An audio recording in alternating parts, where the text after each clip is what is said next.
সম্প্রতি আলোচনায় এসেছে দেশের তরুণদের বাধ্যতামূলক সামরিক প্রশিক্ষণ দেয়ার।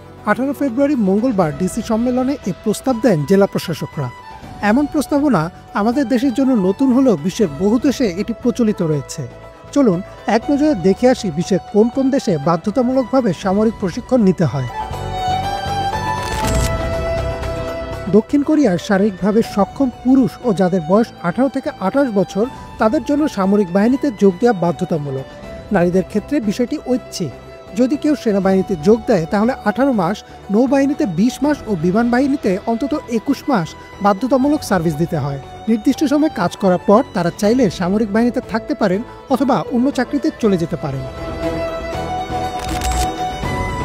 কিম জং উনের একনায়কতন্ত্রের উত্তর কোরিয়ায় সব নাগরিকদেরই বাধ্যতামূলকভাবে সামরিক বাহিনীতে যোগ দিতে হয়। প্রচণ্ড রকমের কঠিন প্রশিক্ষণের মধ্য দিয়ে যেতে হয় দেশটির সব নাগরিকদের। পুরুষদের ক্ষেত্রে 10 বছর আর মহিলাদের অন্তত 7 বছর সামরিক বাহিনীতে থাকা বাধ্যতামূলক। আগের সময়টা আরও বেশি ছিল, কিন্তু সাম্প্রতিক সময়ে কিছুটা কমানো হয়েছে। তুরস্কের 20 থেকে 41 বছর বয়সে পুরুষদের জন্য সামরিক প্রশিক্ষণ ও চাকরি বাধ্যতামূলক। মহিলাদের জন্য এটি ঐচ্ছিক। যারা বিশ্ববিদ্যালয়ের গণ্ডি পার করেননি তাদের অন্তত 6 মাস ও বিশ্ববিদ্যালয়ের ডিগ্রিধারীদের জন্য অন্তত 1 মাসের প্রশিক্ষণ বাধ্যতামূলক। তবে কেউ যদি চায় 31,000 লিরা বা বাংলাদেশি টাকায় প্রায় 1,30,000 টাকার বিনিময়ে 6 মাসের বদলে 1 মাসের প্রশিক্ষণ নিতে পারেন।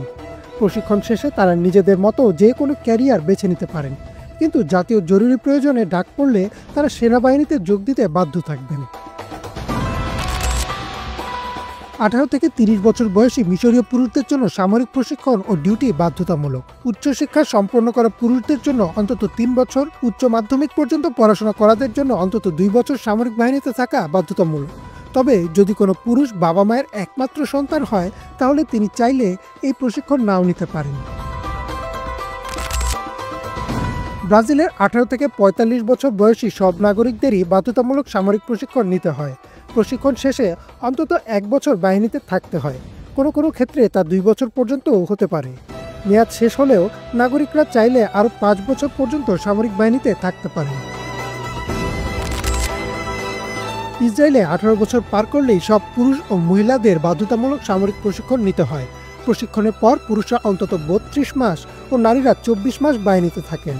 বর্তমানে ফিলিস্তিনের উপর ইসরায়েল যে বর্বরতা চালাচ্ছে তার অধিকাংশই ইসরায়েলের সাধারণ জনগণের মাধ্যমেই হচ্ছে। দর্শক, আপনারা কি মনে করেন অন্যান্য দেশের মতো বাংলাদেশেও সাধারণ জনগণের জন্য সামরিক প্রশিক্ষণ বাধ্যতামূলক করা উচিত? আপনার মতামত দিন কমেন্ট বক্সে। ইমরান মাহমুদ, বাংলাভিশন।